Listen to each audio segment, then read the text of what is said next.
실화극장. 오늘은 한 사람의 교도소 경험을 통해 마약이라는 것이 얼마나 무서운 것인지, 그리고 중독자들의 삶이 얼마나 비참하게 무너지는지 이야기하려 합니다. 이것은 단순한 이야기가 아닙니다. 실제로 그곳에서 목격한 충격적인 현실입니다. 주인공은 젊은 시절 거리에서 싸움을 일삼던 사람이었습니다. 잦은 폭력 사건으로 결국 교도소 수감이라는 대가를 치르게 되었습니다. 당시 이 사건은 지역 뉴스에도 보도될 정도였습니다. 그렇게 그는 높은 담장 너머 자유가 없는 세상으로 들어가게 되었습니다. 교도소 안은 엄격한 서열 사회였습니다. 힘과 권력이 모든 것을 결정하는 곳이었습니다. 가장 힘있고 권위적인 사람만이 앞창과 뒷창, 즉 창문 근처 자리를 차지할 수 있었습니다. 창문 자리는 단순히 햇빛을 볼 수 있다는 것 이상의 의미였습니다. 그것은 곧 위계질서 속에서의 지위를 나타내는 상징이었습니다. 나머지 수감자들은 벽 쪽, 침상이나 구석진 곳에서 지내야 했습니다. 그곳에서는 힘이 곧 법이었고, 약한 사람은 그저 조용히 자신의 자리를 지키며 살아가야 했습니다. 주인공 역시 처음에는 그저 하루하루를 버티는 것만으로도 힘겨웠습니다. 그러나 시간이 지나면서 그는 교도소 안에서 다양한 사람들을 만나게 되었습니다. 특히 파란색 명찰을 단 사람들이 눈에 띄었습니다. 교도소 안에서 파란색 명찰은 마약 관련 범죄자를 의미했습니다. 누가 봐도 한눈에 알 수 있는 표시였습니다. 그들은 일명 뽕쟁이라고 불렸습니다. 처음에는 그저 스쳐 지나가는 사람들이었습니다. 하지만 같은 공간에서 오랜 시간을 보내다 보니 자연스럽게 대화를 나누게 되었습니다. 그들의 이야기를 들으면서 주인공은 마약이라는 것이 얼마나 무서운 것인지 깨닫기 시작했습니다. 마약 중독자들의 외모는 충격적이었습니다. 대부분이 극도로 말라 있었습니다. 제대로 된 성인 남성의 체구를 가진 사람이라고는 믿기 힘들 정도로 뼈만 앙상하게 남아 있었습니다. 체중이 40kg도 채 되지 않을 것 같은 사람들이 태반이었습니다. 피부는 거칠고 생기가 없었으며 눈빛은 초점을 잃은 듯 했습니다. 이것이 마약이 사람의 몸을 어떻게 파괴하는지 보여주는 살아있는 증거였습니다. 화려한 환각 뒤에 숨겨진 진실은 이렇게 참담한 것이었습니다. 겉으로 보이는 것만으로도 그들이 얼마나 끔찍한 고통 속에서 살아왔는지 알 수 있었습니다. 교도소 안에서 시간은 느리게 흘렀습니다. 할 일도 많지 않았고, 같은 공간에 갇혀있는 사람들과 이야기를 나누는 것이 거의 유일한 소일거리였습니다. 그렇게 주인공은 여러 중독자들의 이야기를 듣게 되었습니다. 그들 각자의 이야기는 달랐지만 공통점이 있었습니다. 모두 마약 때문에 인생이 완전히 무너졌다는 것이었습니다.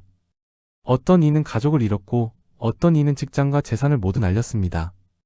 또 어떤 이는 건강을 완전히 망쳐서 평생 후유증을 안고 살아가야 했습니다.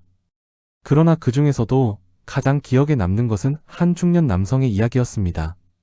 그는 주인공에게 마약 중독이 얼마나 무서운 것인지, 그리고 한번 빠지면 빠져나오기 얼마나 어려운지를 생생하게 보여주는 사례가 되었습니다. 어느 날 주인공은 구석진 벽 쪽 침상에 쭈그리고 앉아있는 한 중년 남성에게 말을 걸었습니다. 심심함을 달래기 위한 가벼운 대화였습니다. 그 남성의 발등에는 호랑이 문신이 있었고 파란색 명찰을 달고 있었습니다. 전형적인 마약 중독자의 모습이었습니다. 주인공이 무슨 일로 들어왔냐고 물었을 때 그 남성이 들려준 이야기는 정말 믿기 어려운 것이었습니다. 대부분의 마약 중독자들은 비슷한 패턴을 보입니다. 처음에는 호기심으로 시작하거나 스트레스를 잊기 위해 혹은 쾌락을 추구하기 위해 마약에 손을 댑니다. 그러나 이 남성의 경우는 달랐습니다. 그는 자신이 필로폰에 완전히 중독되어 있다고 담담하게 말했습니다. 돈을 벌면 벌 때마다 그 돈은 모두 마약을 사는 데 쓰였습니다. 일반적인 중독자라면 여기까지는 흔한 이야기일 것입니다. 하지만 그가 마약을 하는 이유를 듣고 나서 주인공은 할 말을 잃었습니다. 그 이유는 바로 만화책을 보기 위해서였습니다. 처음에는 농담인 줄 알았습니다. 하지만 그는 진지한 표정으로 자신의 이야기를 계속했습니다. 그는 어릴 적부터 만화를 좋아했다고 합니다. 만화는 그의 유일한 낙이었고 살아가는 이유였습니다. 1년 365일 그는 만화책을 보는 것을 즐겼습니다. 퇴근하면 만화를 보고 주말이면 하루 종일 만화를 봤습니다. 처음에는 정상적인 취미 생활이었습니다. 하지만 어느 순간부터 그는 더 강렬한 경험을 원하게 되었습니다. 그는 만화책을 더 몰입해서 보기 위해 마약을 시작했습니다. 마약을 투여한 상태에서 만화를 보면 완전히 다른 경험이 된다고 했습니다. 정상적인 상태에서는 몇 시간이면 다 읽을 만화책을 그는 며칠 동안 보았습니다. 잠도 자지 않고 밥도 먹지 않고 오직 만화책만 봤습니다. 그 과정에서 그는 무언가를 느낀다고 표현했습니다. 정확히 무엇을 느끼는지는 설명하기 어렵다고 했지만 그에게는 그것이 세상 무엇보다 소중한 경험이었습니다. 시간이 지나면서 그의 중독은 점점 더 심해졌습니다. 처음에는 집에서 빌려온 만화책을 보았습니다. 하지만 마약을 하면 금방 읽어버리는 것이 아깝다고 느꼈습니다. 만화책을 빌리러 왔다 갔다 하는 시간과 비용도 아깝게 느껴졌습니다. 그래서 그는 만화방에 가서 시간제로 결제하고 하루 종일 만화를 보기 시작했습니다. 만화방 안에서 마약을 투여하고 그 상태로 몇 시간씩, 때로는 하루 종일 만화책에 빠져 지냈습니다. 주변 사람들은 그가 얼마나 이상한 모습이었는지 몰랐습니다. 그러던 어느 날 그는 평소처럼 마약을 하고 만화방에 갔습니다. 그리고 만화책을 보기 시작했습니다. 시간이 얼마나 흘렀는지도 모른 채 그는 만화 속 세계에 완전히 빠져들었습니다. 그의 몸은 극도의 흥분 상태였고 정신은 현실과 환상의 경계를 잃어가고 있었습니다. 만화방 주인은 이상한 낌새를 눈치챘습니다. 한 손님이 너무 오랜 시간 같은 자리에 앉아서 이상한 행동을 보이고 있었기 때문입니다. 침을 흘리고 중얼거리고 비정상적인 모습이었습니다. 처음에는 그냥 만화에 심취한 사람인가 싶었지만 시간이 지날수록 뭔가 심각하게 잘못되었다는 것을 알 수 있었습니다. 결국 만화방 주인은 경찰에 신고했습니다. 경찰이 도착했을 때 그 남성은 여전히 만화책 앞에서 정신을 놓은 듯한 상태였습니다. 검사 결과 마약 양성 반응이 나왔고 그는 그 자리에서 체포되었습니다. 그렇게 그는 교도소에 들어오게 되었습니다. 주인공은 그 이야기를 들으면서 깊은 충격을 받았습니다. 마약이라는 것이 단순 쾌락만을 위한 것이 아니라는 사실을 알게 되었습니다. 마약은 일상의 어떤 행위든 왜곡시키고 그것에 중독되게 만들 수 있다는 것이었습니다. 만화책을 보는 것처럼 평범한 취미조차도 마약과 결합되면 파괴적인 중독으로 변할 수 있었습니다. 또 다른 중독자는 마약을 사기 위해 범죄를 저질렀습니다.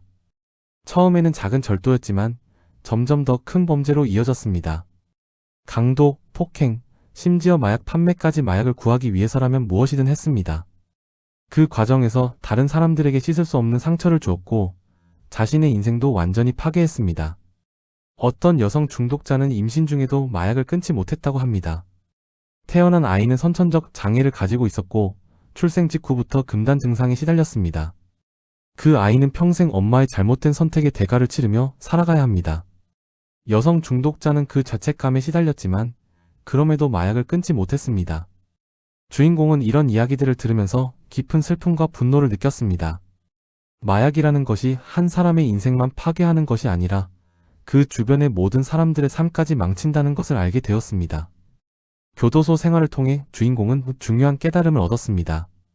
마약은 절대로 어떤 이유로도 시작해서는 안 되는 것이라는 사실이었습니다. 많은 사람들이 호기심으로 혹은 한 번쯤이라는 가벼운 마음으로 마약에 손을 댑니다. 하지만 그 한 번이 인생을 송두리째 바꿔놓을 수 있다는 것을 사람들은 모릅니다.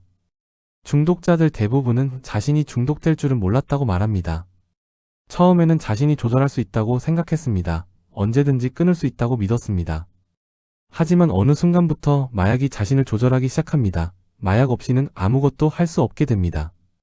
일상적인 즐거움조차 느끼지 못하게 됩니다. 마약 앞에서 모든 사람은 평등합니다. 누구든 중독될 수 있고 누구든 파괴될 수 있습니다. 모두가 과거로 돌아갈 수 있다면 절대 마약에 손대지 않았을 거라고 말합니다. 하지만 시간은 되돌릴 수 없습니다. 한번 저질러진 선택은 평생의 결과를 낳습니다.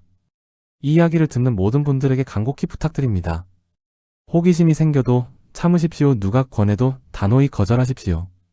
힘들고 괴로워도 다른 해결책을 찾으십시오. 마약은 해결책이 아닙니다. 마약은 파괴일 뿐입니다. 절대로 어떤 이유로도 마약에 손대지 마십시오. 여러분의 인생은 소중합니다.